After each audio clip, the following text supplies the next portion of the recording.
Hello everyone and welcome back to the Rebellious Noise Pro Wrestling channel. My name is Scott and I'm joined by Lucas to break down all the big stories to come out of Backlash from Tampa. It is Backlash 2026. The review will be with us right after this. Welcome to the Rebellious Noise Pro Wrestling channel. On this channel we bring you some great content from inside and outside of the squared circle. We will go through and offer some in-depth analysis of the biggest events of the year, as well as bringing you exclusive interviews with some of the industry's biggest names. There will also be live show reviews, in-depth features and podcasts. So make sure you give that subscribe button a slam so you don't miss any of the action.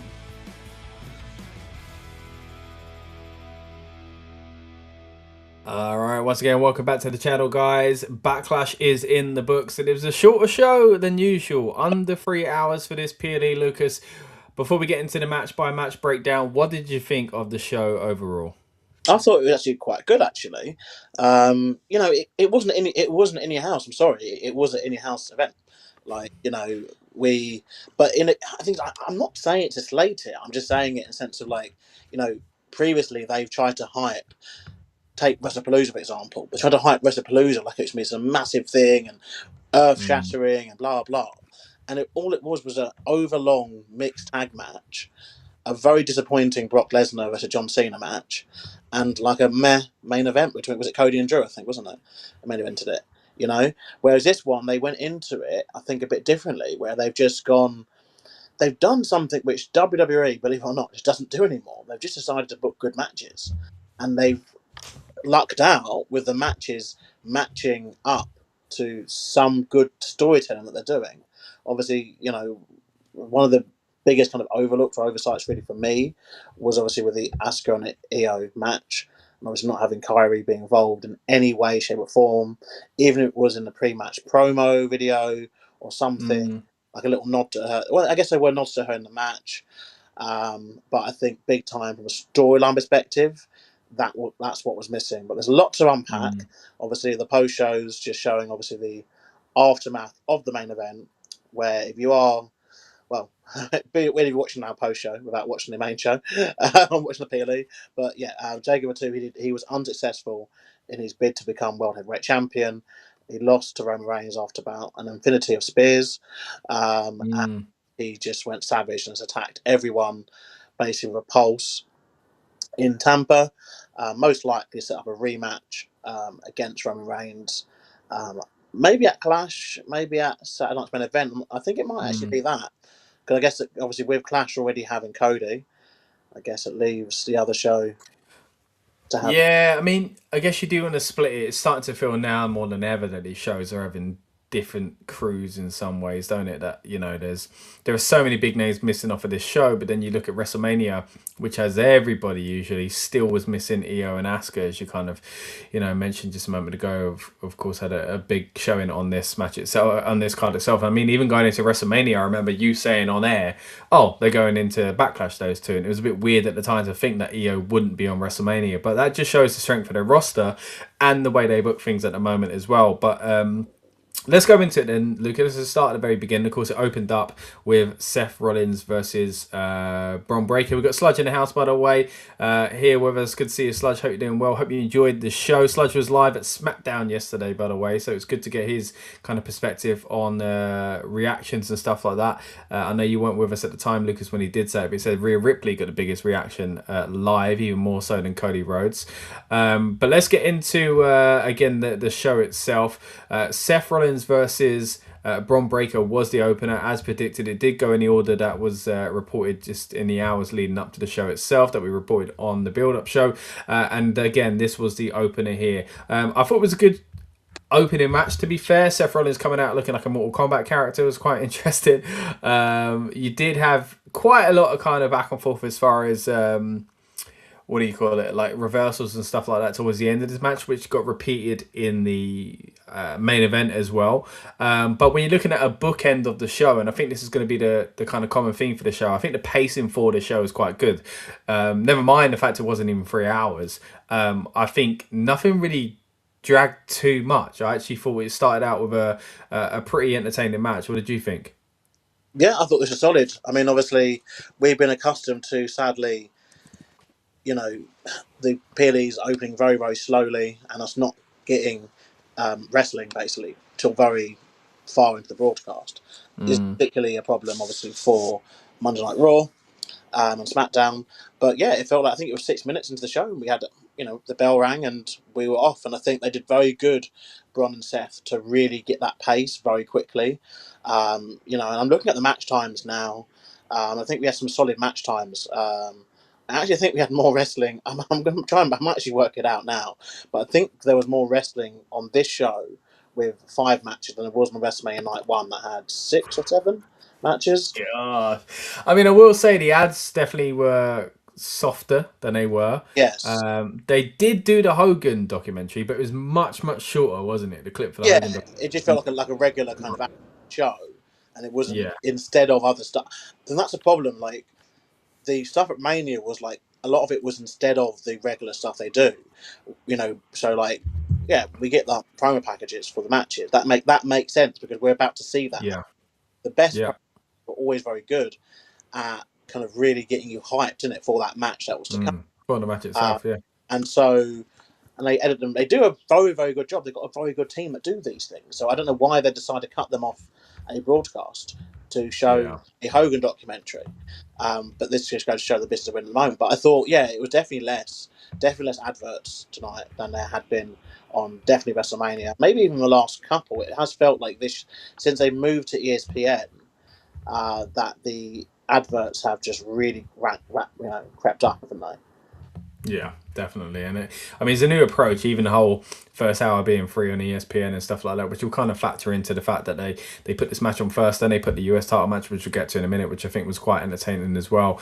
Quick comment here from Sludge. So this match had a couple of botches, but I still enjoyed watching it. I thought we could have had Bronson Reed return, but overall I was entertained, even though there was a couple of botches. That's true. There were a few, but there was that strange moment where Seth tried to kind of spin around and climb around. Bron basically didn't quite work out. Bron, I think, recovered well. Probably might have been the next spot due anyway, but he hit a nice kind of a standing moonsault to kind of take the shine away from that and kind of into just his kind of incredible athleticism. I thought he did some really nice spots, the ones that did work out, to be fair. You had the super kick that stopped the spear. Of course, that was always going to be the theme in this, whether or not Bron was going to hit a kind of hard enough spear. I really did like the kind of high explosive side of it as well. You had the buckle bomb, but then the clothesline straight away from Bronson Reed. You had the clothesline from Bronson Reed where he dives onto the announce table as well. Didn't break, but still a cool spot. You had the superplex that went into the Falcon out. Sorry? You mean Bron Breakker, not Bronson? I said Bronson Reed, didn't I? Yeah. The suplex into the Falcon Arrow that was stopped this time. No Falcon Arrow from Seth Rollins, but one from Bron Breakker. Heyman was taunting Seth, and I thought it was going to go somewhere. I thought there'd be some sort of shenanigans with that distraction. Didn't really go much further. I mean, you did get the Vision come out. Didn't really work out for them. Then you had that crazy spear from Bron Breakker where they got that angle from above as well, and it eventually got the pinfall. There was also the one where Seth dove off the turnbuckle into a great spear as well. So a lot of the same old stuff, don't get me wrong, but still high explosive, quite exciting as well. Austin Theory curve stomp sell was 6 as Sludge as well. But yeah, overall I thought this was a really fun match and a great way to open the show. Yeah, I think it really set the tone for things. Obviously, Seth Rollins is coming on the post show, not looking the happiest. Obviously, he ate a lot of spears. I mean, I can surprise he can breathe and talk after eating all those spears. But yeah, no, I felt that this is a good way to start the show. Obviously, I'm actually kind of pleased that I was wrong with my prediction. I said obviously I did predict that Rollins would win. I thought that's how they'd start the show, but they decided to start the show with a victory for Bron Breakker, and he looked very good doing it. I think Seth did a better job with Bron than like what most people have done with him to get him over.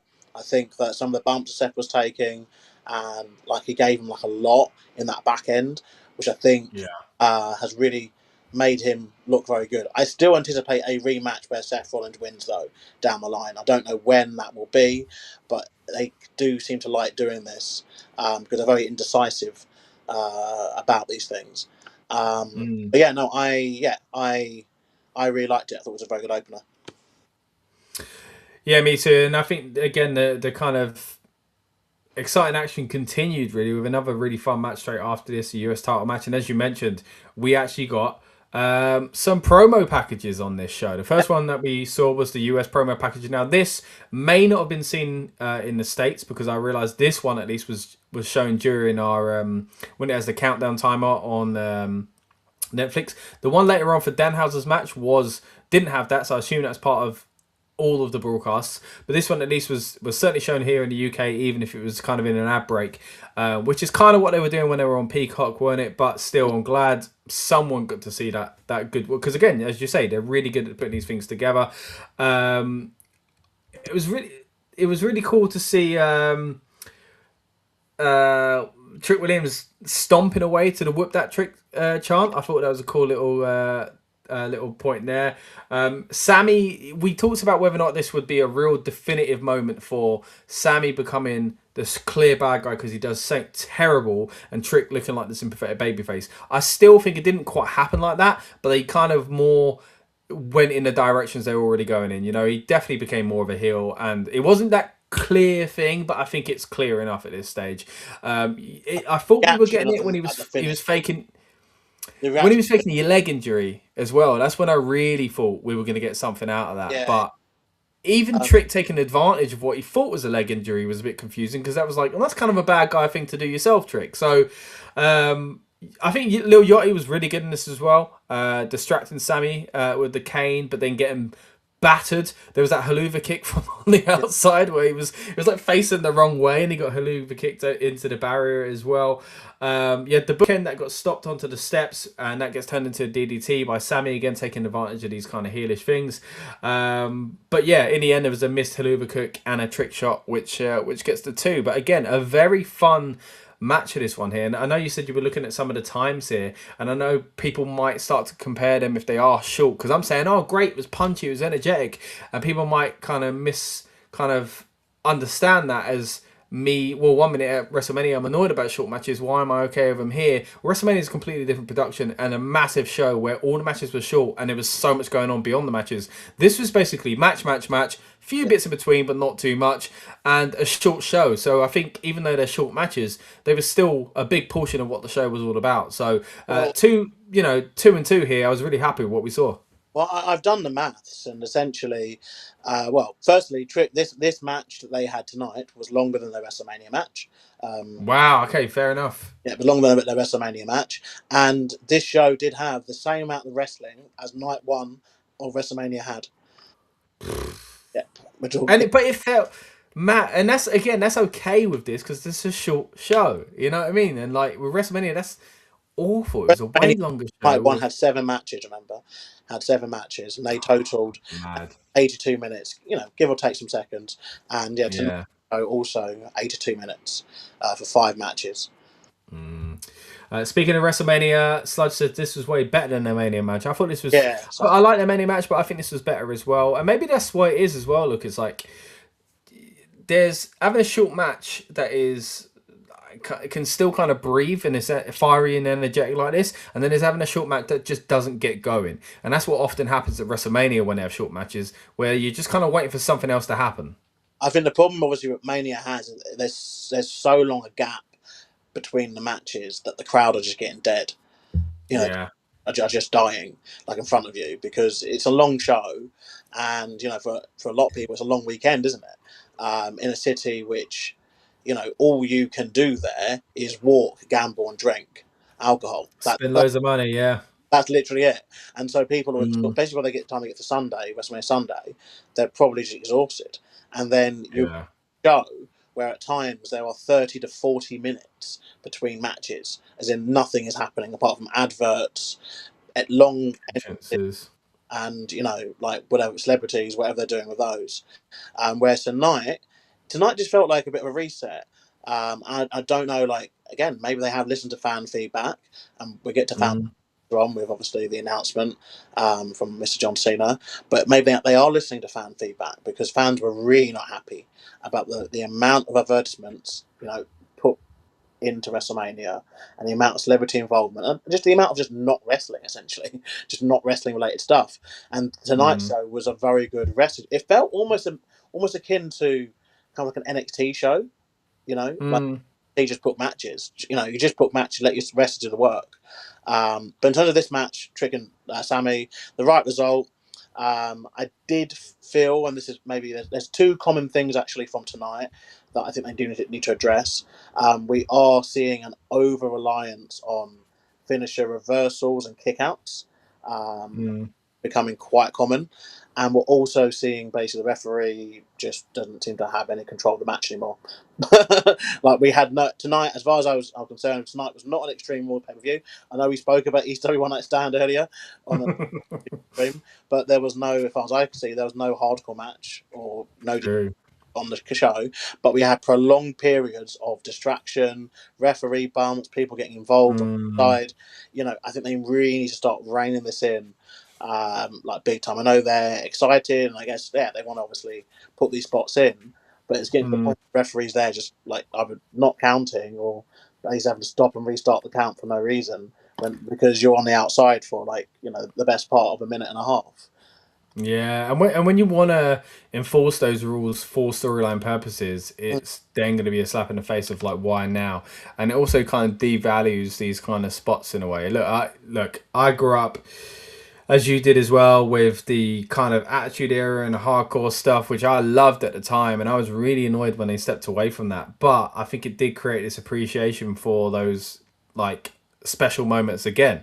So like it is worth taking a step back and not doing the same thing again and again in each match. Like you say, same referee spot, same, and there's a lot of announce table stuff on this show as well. So while they were fun, I think you're right. It's a little bit of overkill at time. They do need to be careful with the kind of lack of enforcement of rules as well. They've always been known to bend the rules when it suits them as far as progressing the storyline, but sometimes it's quite lazy. So especially when they do too many of them. But as I say, Jet, go on. They obviously invented the whole bloodline rules thing for that, didn't they? As well, like during obviously the Roman Reigns' reign, so that they essentially get around that, and that era's now finished. Well, we say it's finished. It's still kind of it's the main event, mate. But I think they need to start just rein this in somehow. Maybe this might be something they do where they bring in a little side storyline for the referees or whatever, where they maybe attend training. You know what I mean? Like there needs to be something like that. I don't know. You got to acknowledge it, yeah. Yeah, I mean, because it is getting a bit ridiculous. And also, why would you referee? Why would any of the referees volunteer to referee a match? When essentially you're not going to be listened to. You're probably going to be thrown into. You're probably hit, yeah. Overkicked. You're going to get Samoan dropped after the main event. Yeah. Take all this punishment. Like, why would you put yourself through it? They got to be earning a lot of money, man. Yeah, well, I hope so. Well, maybe that could be the storyline. The referees want to praise because now they are getting physically attacked and stuff. Because similarly to when obviously they had the commentator storyline with Gunther last year, Gunther and Pat McAfee and stuff. Like, Cole stuck up for his buddy. Oh, they showed their Luva kick and that looked awesome. I kind of hope low key that they sign Little Yachty to some sort of deal. I think he's been great. I think he's been so good. Yeah. Like, I think he's adding a lot to Trick, and he's a natural. Yeah, 100%. He doesn't feel like it's forced, with some of these people. Yeah. And I guess obviously it's bonkers to say that, but he is obviously a actual legitimate musical artist and would have ventures to do. But I guess no offense. I mean, Chris Jericho is somewhat in a band and does and wrestles on the. He makes it work. He can make it. Yeah, work. I agree. But yeah, I enjoyed. Really good. I enjoyed most of the show. To be fair. Yeah, I mean, next up is for me match of the night just because of how fun it was. But I gave this 5-star on Twitter. Danhausen and his mystery partner of Minihausen versus the Miz and Kit Wilson. Now, of course, going into this, there was speculation as to who his mystery opponent would be. By the way, Kit and Miz are now on the post show being interviewed, of course in a bad mood. But for me, this was perfect, man. This is exactly what it should have been. Yeah, even for me, there was a little bit of I thought it was going to be a surprise of like someone we knew. But as soon as I saw the build of the little guy, I was like, this guy's a mini. Like I've seen those minis in Mexico; they can work. I was like, this is going to be a fun match, and basically that's what it was. Like the other scenario, again, everybody thought Jelly Roll or someone else, but for me, this was the most entertaining it could have been. Like it was so fun, and I thought he was fantastic. The little clone was amazing. Of course, Danhausen comes out and he's Danhausen mobile. They use that kind of contraption, if you will, to bring out the clone. It ends up being a mini, and yeah, I just thought it was really good. There were some really fun spots in this from both the baby faces and the heels. The heels played into kind of, you know, typical stuff of trying to be cocky with the size of the mini. I loved the hip thrust that Kit did as he was holding the suplex, and Miz trying to act like it was, you know, quite impressive. Of course, he goes for a few Tree of Woe hits. He misses one of them, and there's a beautiful moonsault from Danhausen and loads of really cool, fun spots. There was a mini Hurricane Runner to Kit that flew him to the outside, and Danhausen dives on top of him. Then all the other clones come out as well because Kit tries to throw him back into the contraption. There's an airplane spin, and then that gets turned into a bit of a wasteland type move, which angry Wade Barrett pipes up about. There's a curse that gets reversed by Kit Wilson. I mean, even saying this stuff out loud makes me feel like, what the heck was I watching? But it was so entertaining. Speaking of which, they're on the show at the moment. There's a fire extinguisher spot where the heels accidentally spray each other. Eventually, you get the kick to the face from Danhausen, hits the three. And they even at the end, of course, do the classic spot if they can't get out there quick enough, and they all try to hide together and run off in the background. But for me, Lucas, this was so entertaining, and I know there are people online going, what's this all about, and we thought there'd be a big surprise. Are they still not getting it? Like are they still not understanding after the Danhausen, you know, reveal that they were upset about, and not realizing this has become gold? Are they still not getting that it doesn't always have to be The Rock? Like, it was just fun. And also, I don't know if you knew this, but they have revealed it was El Torito who was Danhausen. So El Torito used to be, yeah, remember El Torito used to be with Primo and Epico back in the day. Was that actually him? Okay, yeah. I thought he was fantastic back in the day. I mean, I thought that the minute he started doing the Ranas and stuff, I was like, yeah, it's got to be El Torito. Like he was brilliant, and obviously gave us one of still probably the best pre-show match in the history of pre-shows. The WLC match. The WLC, man. That was like, so good. It was again entertaining, man. Yeah. But look, no, I loved this so much, and I think props to Miz and to Kit for being a big part of this feud, of this match. And it takes a lot to do what they do, you know, because the comic timing, as well as the wrestling timing, it's two different things that they're constantly battling and fighting with. Like that fire extinguisher spot. Do you know what I mean? Like, in the wrong hands, that goes wrong. Where there was loads of moving parts in this match. Yeah, that could have gone wrong. It was so well done. Danhausen is a megastar, like it's crazy, and where we've come from getting booed at the chamber, to now basically being the best part of the show. Being deadly honest, you know what I mean? Yeah, I was saying it going to Mania, man, and I feel it even more so now. Like it's so good. I mean, if the show had ended off this match, it'd been fine. Like that was main event worthy, man. Generally, I thought it was the best match of the show. Yeah, me too. As far as entertainment goes, like it really was. Yeah, it was really well executed, and the crowd ate every single bit up, which I was happy for. Because, like, you know, some crowds don't want to engage with this kind of stuff, and I get that a lot of the moans that come from the IWC, like you say, are the people who want everything to be The Rock or Jericho or whatever. But it's like, you know, there needs to be this type of stuff in wrestling, and I think ultimately this is why Danhausen has been brought in. You know, he's been brought in to bring something, and this is how, you know, any new hire that comes in, they should be looking to utilize. You know, they shouldn't just be doing the same things that people are already doing on the roster, and people need to give things a chance. Because as we've seen, obviously, you know, the reaction to some of the new NXT stars, particularly like Mason Rook, like he hasn't had a match yet, and people are already like, you know, they don't like the name, they don't like the way he looks, they don't like the way he does this. It's like, give, like, you know, I know how good, Mason Rook, formerly known as obviously Will Cruz, is, like for ages, and any kind of wrestling fan will know how good he is. And it's a case of just let these things fight out kind of thing, and be appreciative that we're getting different things now. It's not just the same people over and over again. But this was brilliant from start to finish. Absolute brilliant. Even this random stuff they're doing on the post show, like running around with the lighting and stuff like that. I mean, yeah, the only thing that I would say is a bit of a kind of okay, is that they already done it with all these little guys on WrestleMania to like the joke of, because I'm not sure if that the mini's going to stay around, because it's going to be like, it was almost like Dr. Evil cloning himself in Austin Powers and getting Mini-Me. It was a similar kind of thing of like, oh, he got a smaller version of himself, right? That's what it felt like to me. So I could see this becoming a character, which in some ways will take away from Danhausen, but then looking at them all on that stage, I think, no, it won't. He's the leader of the pack. Like, he will not be forgotten in this. So, like, the only thing is, yeah, they did that. They kind of did that joke already of like, oh, here's the smaller versions of him. That's the only criticism I would have. It's like they went back and went, but we've done it now, but we can actually do it better. So let's kind of just reframe it. And I think that's what they've done instead. I guess in their heads as well, they're thinking they didn't present them as wrestlers before. The joke was, oh, it's just a small Danhausen, which only has so much mileage. We've seen before, haven't we? When was it Big Cass who bullied the midgets before?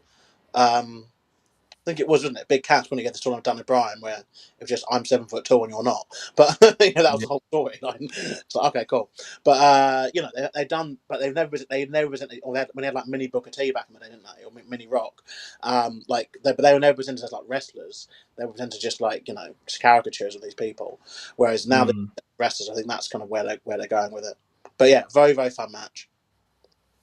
Yeah, Sludge says here about El Torito as well, was in a Royal Rumble match. So yeah, good point. That's yeah, shout out. But yeah, really, really entertaining. Again, probably the best part of the whole show for me. Yeah. Then we got a little announcement for Triple Mania. This year is going to be 2 nights, so it's moving into the same direction as WrestleMania. They did, just to kind of touch on, because this is something we debated earlier on about WrestleMania, wasn't the announcement for John Cena. We'll get to that in a bit. Well, they announced that they are going to be in 2 locations. The first one is going to be, weirdly enough, not announced yet, but it's going to be announced. It's going to be on the 11th of September. And the second date is not the next day, it's 2 days later on the 13th in Mexico City. So it'll be interesting to see where that first one is, whether they'll try and do it in the States, and why they've gone 2 days apart might be kind of an interesting thing as well. But I reckon, Triple Mania. I reckon that WWE or NXT will do an event on the Saturday. Is my okay, so it's either side of it, sort of thing. Like thing, aren't they? Where obviously AAA are either side of that. WWE already have Friday anyway with SmackDown.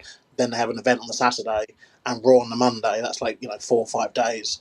I think potentially as well, they may be leaving a travel day for that to all happen.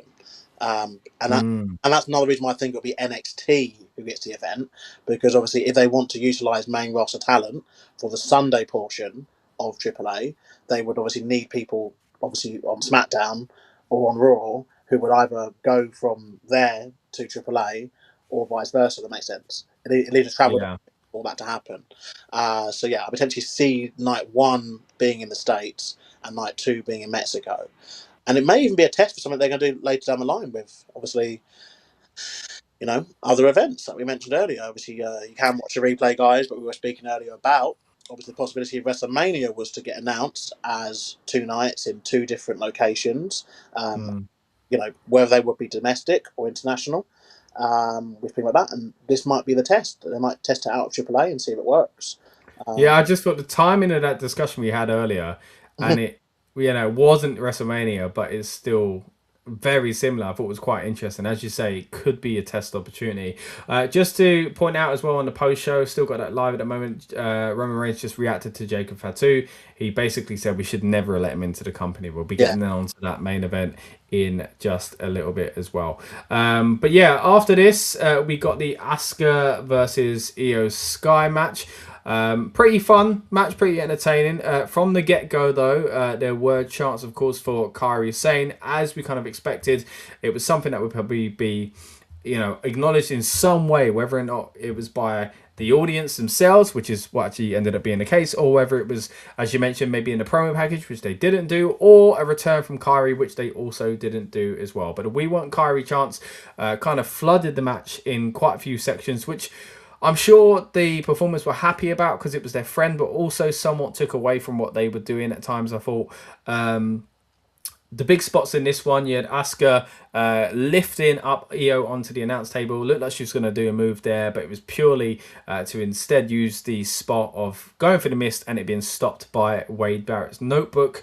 That was quite an interesting spot. Iyo hit a springboard moonsault to the outside. Asuka moved from a moonsault in the ring. There's a bullet train attack, and it ends with a moonsault and a 1-2-3. And then there's a show of respect between the two at the very end. And I just kept thinking, with the way Asuka was being, that she was a bad guy pretending to be good still. I wasn't seeing it as someone just portraying what she apparently was actually portraying.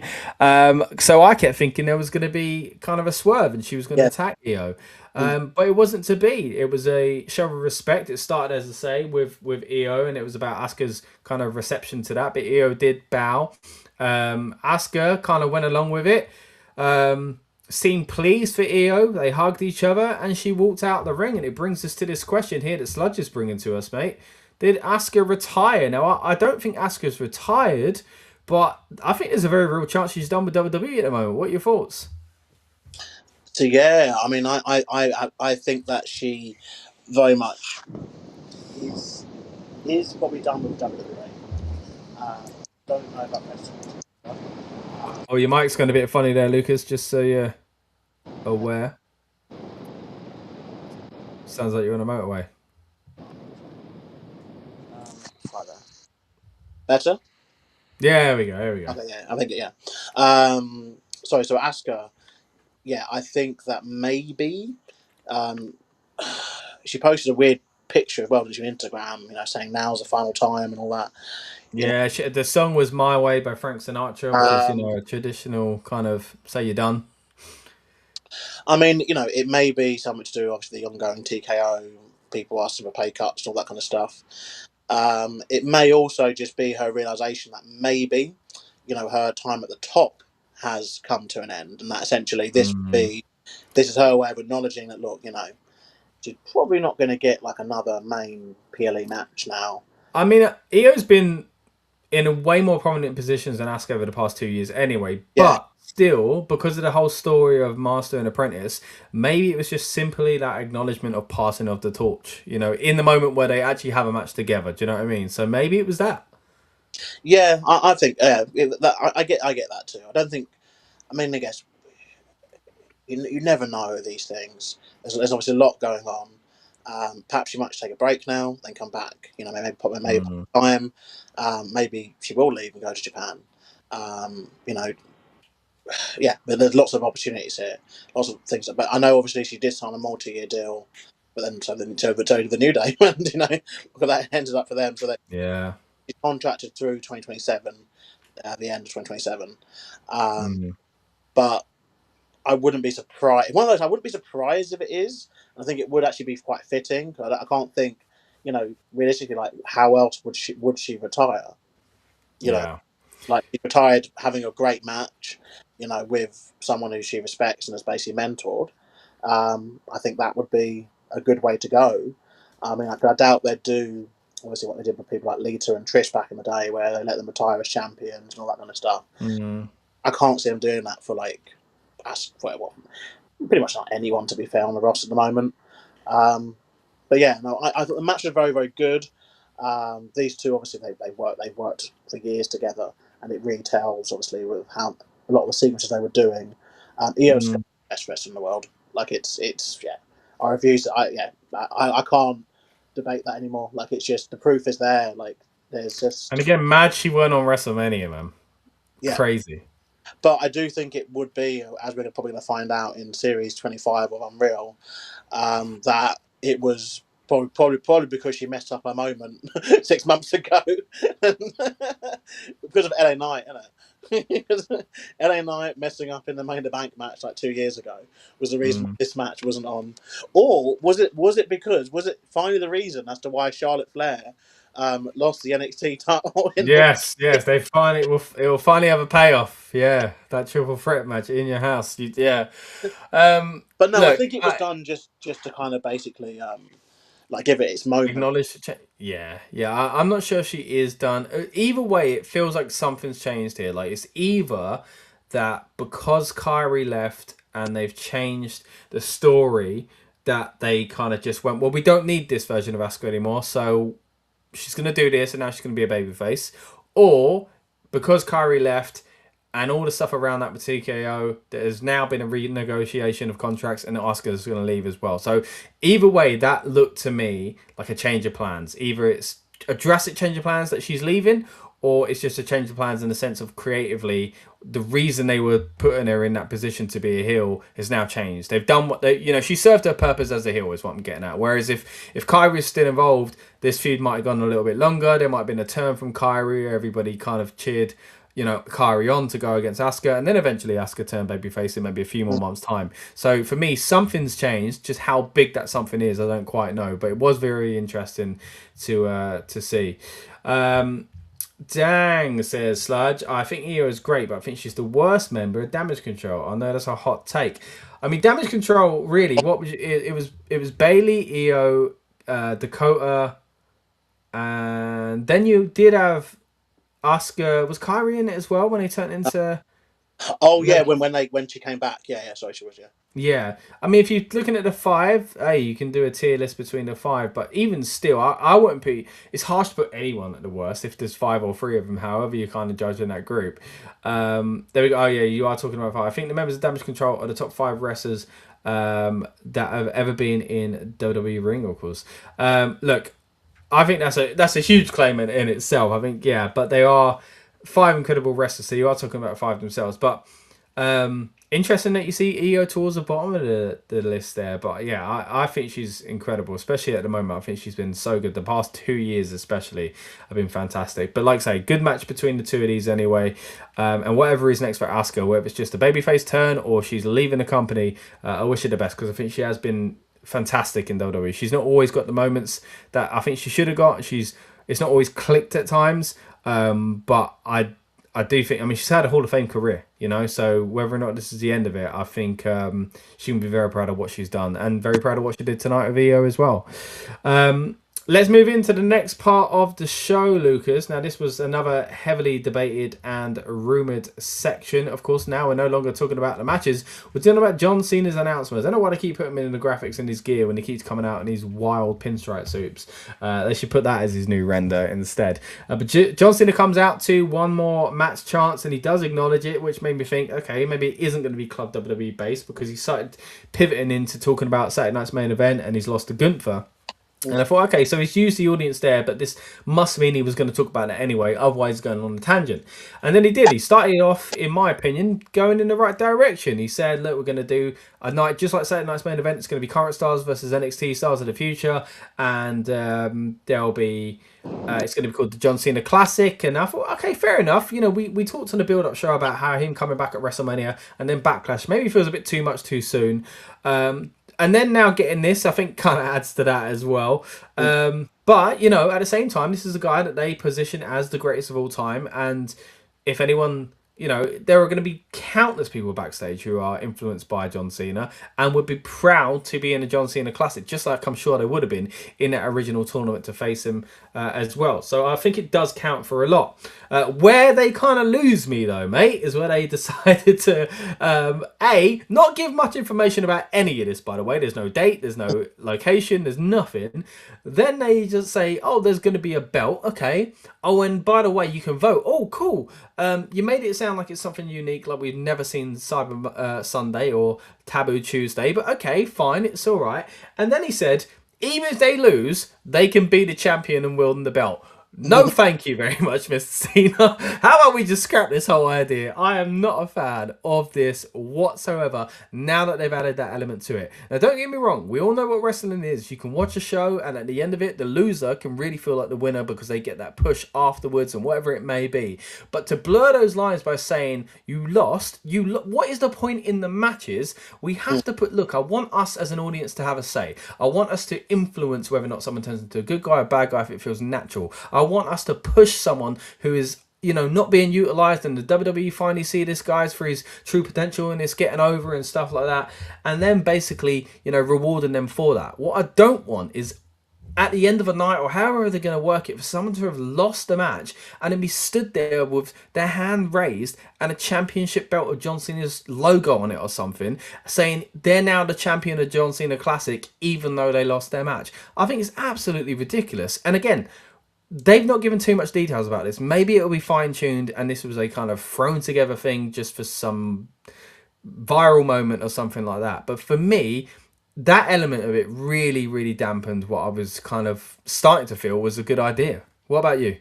Yeah, similarly. I think that they may, just sort out bits and pieces with it. I'm not a fan of losers getting a belt. That's the thing where I can't hop over with. I think the fan interaction could be good. Even though, let's be real, it's WWE, so they would work it. So Yeah. But I think that would be a better option to obviously maybe either have the fans vote for like wrestlers who they want in the tournament, maybe, or the tournament. Yeah, I like that. That could work. Or, that you vote for, but you're voting between the winners. It's a bit like Britain's Got Talent, and you're able to vote the people who got eliminated. Doesn't make any sense. Yeah, I was going to say that if all the losers, however they decide it, maybe all the losers, you can pick for one of them to come back. Because in that one, because the WWE didn't book that as the winner because they booked him against a strong person they actually want to put in that position. Because there's a problem. We're working against two things here. What the fans actually want and what the storyline is actually going to be. Yeah, so if they bring someone back like that, then fair enough. But I don't know, man. It's really concerned me with the voting thing, and the reason why they're going to obviously work it is nowadays. Obviously, they've had this previously with Taboo Tuesday, Cyber Sunday, etc. They've done. Remember, they did like Raw, didn't they? It wasn't like what was a Raw one called where they voted? Was it called not Raw Roulette? Remember, there was like a Raw thing where they voted. Remember the awkward match where they thought it was going to be like one person and it wasn't. Oh, I can't remember what they called it. What? I know Raw. I'm trying to think because I remember the one where Shelton Benjamin got in the IC match and he won the title, which was fantastic. Did they expect it to be? Who did they think that was going to be? Batista or someone like that, wasn't it? I'm trying to remember the Raw one. Let's get to some of these comments here though while we're talking about it. So saying we don't need this and we don't need the title. So there's also I've made a whole tournament bracket with its classic 8 young stars from the main roster and 8 from NXT. What would you like to see? Slide says main roster stars: the Dirty Dommy from Page Ricky Saints, Commander say Hayes and Dragon Lee. Even though you hate Dragon Lee, you put him in there. I appreciate that. Nathan Frazier and Ilya Dragunov. So this is the thing though. Even with them, they're not really fully established stars. There, some of those are NXT, just come up from NXT themselves, not that long ago. So it'd be interesting to see how they do this because even those that did get mentioned here, Sol Ruka, Obafemi from doing it a few months back. Again, they were people on the verge of coming onto the main roster anyway. Here's your list of NXT stars that you'd like to see there as well. Did you figure out that Raw thing, Lucas? No, it will come to me, but yeah. All I remember is that they did a vote and they thought it would be like one person and it ended up being someone else, and then it really screwed it because they had to basically rebook the match based on the fact that person was in the match. But I remember it being on Raw, and I remember it being around the time when this is bonkers, but when Charlie Sheen was hovering around the product. But to the extent where they decided, because of his inebriated state, let's say, that he wasn't fit to basically be allowed to be in front of a live crowd, and they reduced his appearances to like, what was it called? Like that weird like Vine thing they liked before. They bought it. Tout, man! I'll never forget Tout. They literally reduced Charlie Sheen, $1 million per episode. Yeah. the show that went on far too very long, 2.5 Men. They reduced him to basically doing like 10, 15-second touts throughout the episode. It will come to me at one point. Was anyone in the comment? Well, I think it's just judged at the moment in the comments. But what I'm getting at is, like the risk they have if they do a legitimate thing is it won't go the way they wanted to go, and they're going to want it to go a certain way. Back to your point, though. Yeah, what's the point? Like, yeah, when it comes to NXT, the problem now is, like they haven't got that talent at the moment, and so maybe that's another reason why this hasn't got a date yet. They may be looking to see how long they can build these people up in NXT. Yeah, what was the point in it? Was it to just get eyes on Backlash? I have a feeling that they just keep wanting to use Cena as like a face of the company kind of thing. They know that the pop's still there for him, and if he's was when he came out, people were really pleased to see him, but I go with Rob's point on the build-up. Like, I think it's going to be too much. I really do. I'm starting to worry about they used to seeing it already. So I said, was it Evan Bourne and Mason Ryan? Oh, maybe. That's that kind of era, but yeah. Either way, I'm not the biggest fan of what Cena's announced here, even though it's quite vague. So hopefully it is going to be fine tuned, as we've kind of said, and maybe it will work out. But yeah, from that kind of basic thing of like, hey, even the losers might become champs if you vote them in, just sounds bizarre to me. But hey, we'll see where it goes. Then we get to the main event, and look, the result ended up being the one that I did predict. But what I did predict is Jacob Fatu basically looking like a bad guy, like an actual heel at the very end, which I think is interesting for his character, but I'm not sure if it's the right decision at the moment, because he was naturally over as a babyface before he went away. He come back, and I feel like he worked hard to get back into a good position. And maybe he's not. Maybe I'm wrong and whatever else, but that's just the weirdness of going up against Roman Reigns, who's also kind of sort of babyface and sort of heel. Sorry, I've got it now. Go on. So, what was it? You're right. It was Mason Ryan and Evan Bourne. So essentially, it was a text vote. So we're fans were given the option to text A, B. Sludge got good memory. Look at that. Yeah. Raw viewers' choice. They were A, B, or C, and WWE themselves actually got an article about it on their website, which is bonkers because obviously they had to give refunds and stuff. Because it led to basically almost 700,000 votes. Basically not. 700,000 votes came in, but they weren't all properly counted. So they were given the option at first. They text votes to select Kelly Kelly to face Brie Bella, and that went fine. But the next contest was going to be Evan Bourne against Sin Cara. But Mason Ryan ended up winning or being announced. He was also option B in the text, and so they incorrectly attributed votes to him, even though Sin Cara had won 90% of the total votes. Because obviously when they do these things, it's obvious what they want. They wanted the cruiserweight match, didn't they? They wanted Sin Cara, who I think he was very new still and still getting the superstar treatment back then. They wanted him to obviously have a high-flying showcase spectacle against Evan Bourne.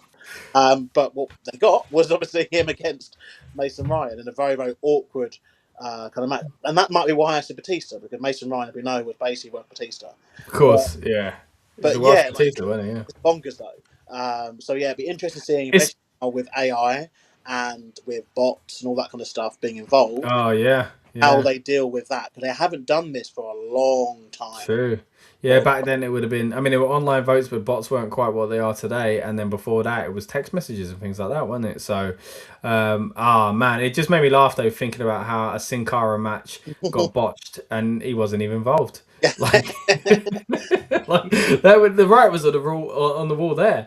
But right, let's get back to the main event. Jacob Fatu comes out with a lei that is made by Haku's daughter. They talk about how Haku did the Tongan death grip, and that it's really been part of Jacob's kind of a moveset recently, and it was a huge part of this match as well, and it was a huge part of the build. Wade did a good point though, saying that about the Tongan death grip being like, yeah, but imagine if Roman was just like not allowed to use the Superman punch. People went, nah, don't do that.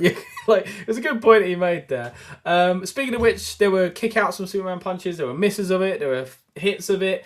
There was the Tongan death grip into the announce table on the outside. There was a big powerbomb through that announce table. There was a spear that got two. Jake had dodged the spear. There was a pop-up Samoan drop. This is when it started to get really interesting with the back and forth. There was a moonsault and it only got two. At this stage, Lucas, I did start to think maybe Jacob's going to do it. I was actually starting to wonder that. They did a good they did a good job of making him look like a threat in the match, and obviously I think they really did. I'm just not sure if the way they ended it was worth doing that, because he did, as you say, he looked like a threat in the match. The ref got squashed. There was a Superman punch, but only a two super kicks. Superman punch again, spear. It was just so much of the same stuff. It was like just spamming finishes at WrestleMania again. Again, Turnbuckle was exposed. Eventually, there's a free count from Roman Reigns. He does win. And as you can imagine, the character that Jacob Fatu is, and whether or not he's going to become a heel or not fully, I'm not quite sure. He loses it, and he goes after Roman Reigns. The refs try and put him on par. He attacks everybody. Roman sells this fantastically, by the way. He's foaming at the mouth. He's looking out disorientated. Again, I liked how they did that on Raw as well, where he was kind of looking desperate, kind of for help from Adam Pearce, for example. But for me, yeah, like the biggest thing coming out of this is that it feels like Jacob Fatu's a heel now, and I'm not really sure if that was the right direction to go in. I mean, I know he mentioned the Usos, getting in his way and stuff like that, but I was, wondering myself on the build-up whether or not the Usos would be involved and maybe actually turn. Where were the Usos and help? Yeah, like especially at the end there, because the match was over and Roman. I mean, maybe that plays into it. Roman's going to be annoyed. The Usos are turning. Maybe, I don't know, because I do find it interesting that he's the only person in the group that's never expressed a desire to be head of the table. The Rock come back and he was like, I'm the real head of the table. Jimmy and Jay, especially Jay, Jay wanted to become head of the table specifically. They had matches, around that. Solo was being prepped for the future head of the table, but then kind of got too cocky and tried to take it over himself. So if everybody involved that's going against Roman within his own kind of family is specifically wanted to be, in charge, where Jacob Fatu's not shown interest in that. He just wants to look after his own family, like his kids, so to have that twist I think would be quite interesting, and maybe that is where we go with it. Maybe Roman's going to be annoyed at the Usos for not helping him, but I just thought it was a bit of a strange ending to it, but only because I don't know where they're going with it, because I still think it was entertaining. I guess it's a rematch, won't it? Because obviously with Roman missing June, one has to imagine he's going to have obviously two more matches at most, maybe just one to be fair, and he's still the champ though, he's still got to be around. Yeah, but I guess he's only going to miss one show. I guess he's back in July, isn't he? So I guess he'll be back for what's in July now? Because there's no Money in the Bank, is there? No, we were talking about it earlier. It's been moved to later in the year. So is it basically straight to SummerSlam? I guess from there. Sometimes 1st of August. Maybe they're not doing an event in July. But yeah, I mean, last year they had Saturday Night's Main Event, didn't they? And Evolution, so they might do that, which would be another way to basically not have to book Roman because he can't do Evolution. But yeah, look, I'm a bit tired of the Bloodline feuds in general. I think I knew this would be what would happen. That if Roman won the belt, the option that they'd go back to would be Bloodline, and this is where we're at again. How we're like 6 years into this now, almost. 6 years of this. I don't remember of Bloodline. I think it's about 5 years of Bloodline, but still, it's been almost 6 years since Roman returned to the company as a villain with Paul Heyman, and then he went straight into a feud though with Jey Uso, saying that. So, yeah, basically has been the whole time. And the match it follows like it's very formulaic. And you kind of saw what they were going for. See, back in the day, Vince would have got criticism for this, but he would have ended this in a no contest / DQ kind of thing, because you've now basically you've hyped up this Tongan death grip, and you've hyped up Jacob, mainly like a savage, but he got pinned. He got pinned because I liken it to, I think, when Umaga faced Cena or like Khali faced Cena and stuff. Like first, it would be like DQ. It would be like countouts. They'd do things where they protect them, because now like he's a monster, but he's been pinned. Like what? Yeah. I think it was. Although he looked strong in the end for going wild, like it did seem like it was all about protecting Roman. Like there should have been some sort of. I mean, what? Yeah, they had the whole kind of bit with the turnbuckle being exposed and stuff like that. But I don't know. Yeah, for me, it was they were kind of booking themselves into a corner here. If Jacob weren't going to win it, so he's either got to win it in the next few months. But again, that's why I think they put a belt on Roman surely to put someone over fairly soonish. I don't think it's going on that long, Yeah, kind he's of not getting reign of terror. But yeah, but I don't know, man. It weren't the greatest ending to the show, and again, I thought it was a decent show overall, yeah, but I just felt like it was more of the kind of it was a reminder of like okay, it was a fun show, but nothing happened though, did it? You yeah. I know, think like since WrestleMania, we've seen this where they're just struggling to commit, and it's like one way or the other. And I just think with this, it's a case of make Jacob look a savage in the match and have him lose clean so Roman can move on, mm, or have him be the savage and beat Roman. And then we go forward with that, even though, yeah, you can say, look, he's only had it for like 2 weeks or whatever long it's been.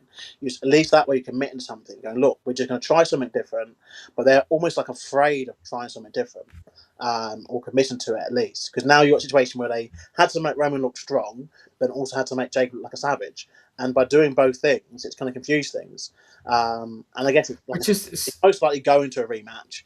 Because I can't really see how they're going to have enough TV time to just find another opponent for Roman, and obviously this isn't over. And yeah, yeah. I mean, this is sort of confusing. Again, it's been confusing anyway because they're in the same family, the same kind of cycle of circle of talent as far as the bloodline goes, and they're both baby faces that act like heels. I You think know, it's it starts feeling like its own little product now, doesn't it? The Bloodline stuff. It's like separate from everything. yeah. It's like Even the NWO. it was divided by the Cena promo, wasn't it? Either side of it. So, you had the match before this, Iyo and Asuka. Then you went to obviously commercials and all the usual stuff they have. Then Cena's Mm, announcement, and then this, and it was very much like it was separate from everything else. Like you almost can't imagine Roman or Jacob interacting with like another person on the show. Do you know, mm, I can't imagine Roman Reigns having a conversation with Asuka or Iyo, or having a conversation with yeah. anyone else It on does this. feel separate. Like they're Mm, completely separate, and I think that's somewhat an issue because even like last night on SmackDown, when we're talking about obviously the Gingerbread Man funeral closing, but it's like well nothing else had the choice to because Roman and the Bloodline stuff went on first, so it's like well wait they're separate from everything. yeah.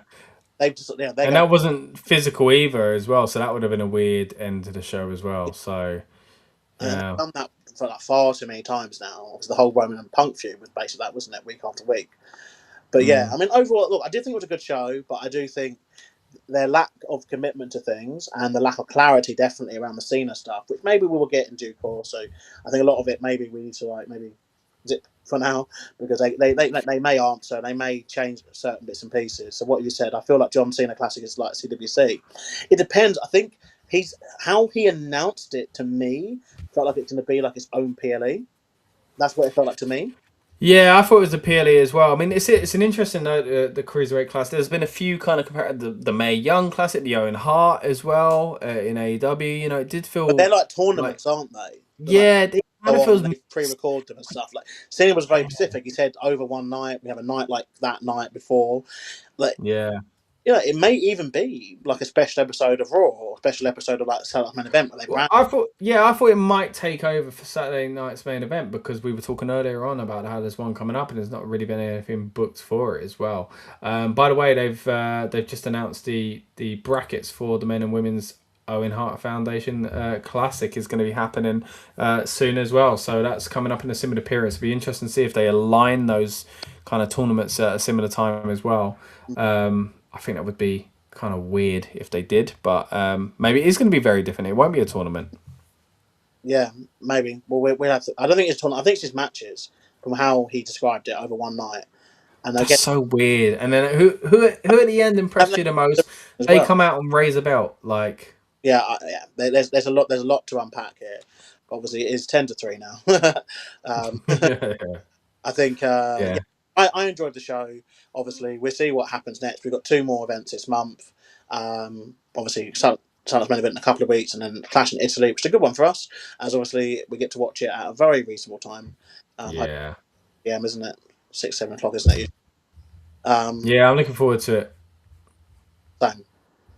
Yeah, I think again we've got Backlash isn't always an interesting one, but I agree with you. I think it's been a good show. I think they've done well to kind of it's a difficult one for the talent. It's a difficult one for the for those booking the shows as well to kind of make it matter. It was almost kind of not overhyped in a way, and I think that kind of helped it. You know, it was just you compared it to WrestlePalooza, it was very different to that.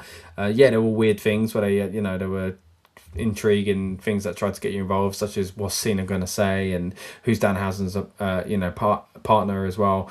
But I do think as a show it delivered overall. Like you say, the non-committedness to some of these decisions is a bit odd and annoying, but generally speaking, I think it was a well-booked show and a well-performed show as well. But that does bring us towards the end of the show, guys. Thank you so much for staying tuned here tonight, and I hope you enjoyed the show and enjoyed our build-up show and our weekend kickoff on Friday evening as well. If you're new here, please subscribe to check out more of the content on the Rebellious Noise Pro Wrestling channel. Before we get out of here, Lucas, anything else you want to leave the viewers with? No, all good. All right, that's it then. We'll see you on the next one. Thanks very much.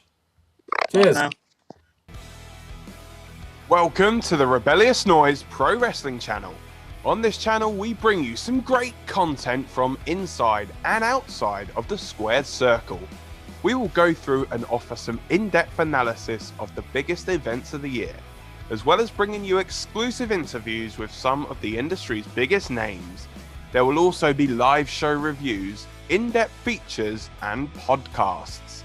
So make sure you give that subscribe button a slam so you don't miss any of the action.